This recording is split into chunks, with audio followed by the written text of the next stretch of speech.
আলাইকুম। সবাইকে স্বাগত জানাচ্ছি দৈনিক নববাণীর সন্ধ্যা সংবাদে। সাথে আছি আমি মাসুমা ইসলাম। নীলফামারীর কিশোরগঞ্জের বাফলা বিলে ফুটছে হরেক প্রজাতির শাপলা আর সাদা পদ্ম। ফুলে ফুলে ভরে ওঠা এই বিল সৌন্দর্য বাড়িয়েছে কয়েক গুণ। মনোমুগ্ধকর এই দৃশ্য দেখতে প্রতিনিয়ত ভিড় জমাচ্ছে দর্শনার্থীরা। দিগন্ত বিস্তৃত জলরাশির স্নিগ্ধতা আর শত সহস্র শাপলা পদ্মে ভরে উঠেছে বাফলা বিল।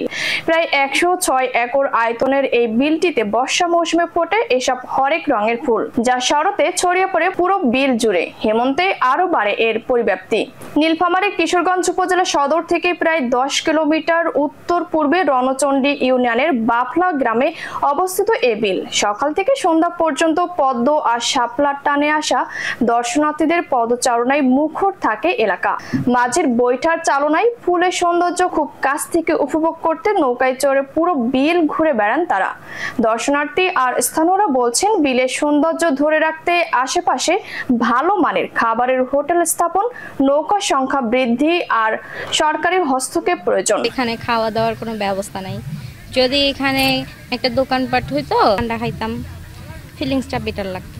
এই বিলে প্রতিদিন দর্শনার্থীরা আসে, ঘুরে, তাদেরকে ভালো লাগে।